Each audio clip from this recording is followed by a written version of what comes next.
წარმოიდგინეთ, დაუმარცხებელი, ლეგენდარული მხედართმთავარი, რომელმაც საკუთარი დიდების მწვერვალზე მახვილი განზე გადადო, მძიმე სამხედრო აბჯარი გაიხადა და გადაწყვიტა, რომ სიცოცხლის დარჩენილი წლები ათონის მთაზე, პატარა კელიაში, უბრალო მორჩილ ბერად გაეტარებინა. ის მხოლოდ ლოცვასა და სულიერ სიმშვიდეს ეძებდა. თუმცა დადგა წამი, როცა სამშობლოსა და სარწმუნოების გადასარჩენად მას შავი ანაფორის გახდა და ხელში იარაღის ხელახლა აღება მოუწია. ეს იოანე თორნიკე ერისთავის საქართველოს ისტორიის ერთ-ერთი ყველაზე ეპიკური, მძაფრი და საამაყო ფიგურის ისტორია. მე-10 საუკუნის მიწურულს, მსოფლიოს უძლიერეს ბიზანტიის იმპერიას სრული კატასტროფა დაემუქრა.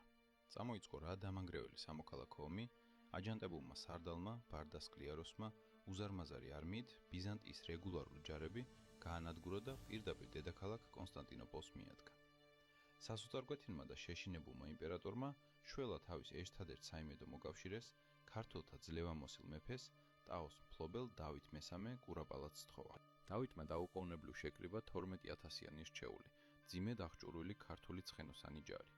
მაგრამ ამ უძლებელ, გრანდიოზულ ძალას შესაფერისი გენიალური სარდალი სჭირდებოდა. მეფემ ათონის მთაზე მშვიდად მცხოვრებ ბერ იოანეს, ყოფილ უძლებელ გენერალს, თორნიკე ერისთალს შეუთვალა, რომ ჯარს სათავეში აუცილებლად ის უნდა ჩასდგომოდა. თავდაპირველად თორნიკემ კატეგორიული უარი განაცხადა და თქვა: მე ერთხელ უკვე ღმერთს შევწირე თავი, ხელახლა სისხლს ვეღარ დავღრიო. თუმცა სხვა სასულიერო პირებმა და ბერებმა აუხსნეს, რომ თუ ბიზანტია დაეცემოდა, მთელი მართლმადიდებლური სამყაროც და ათონის მთა საფრთხეში აღმოჩნდებოდა. ამიტომ ეს ბრძოლა მისი წმინდა ისტორიული მოვალეობა იყო.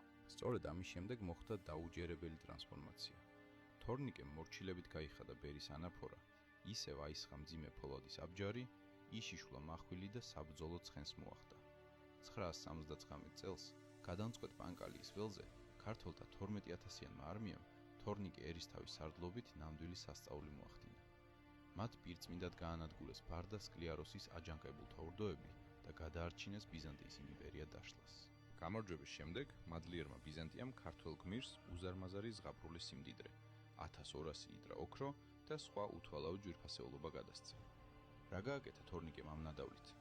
მან ეს სიმდიდრე საკუთარი დიდებისთვის კი არ გამოიყენა, არამედ ათონის მთაზე ქართველებისთვის ააშენა ლეგენდარული ივერონთა მონასტერი, ივერონი, რომელიც საუკუნეების განმავლობაში ჩვენი კულტურისა და სულიერების უდიდეს კერად იქცა.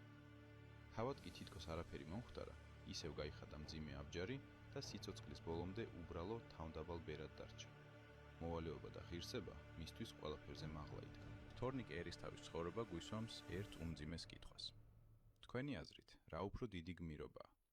როცა მშვიდობიან ცხოვრებას ტოვებ და სამშობლოს გადასარჩენად სასიკვდილო ბრძოლაში მიდიხარ, თუ ის რომ მსოფლიო აღიარების, წარმოუდგენელი სიმდიდრისა და უზარმაზარი ძალაუფლების მოპოვების შემდეგ ყველაფერზე უარს ამბობ და ისევ უბრალო თავდაბალ ბერად რჩები.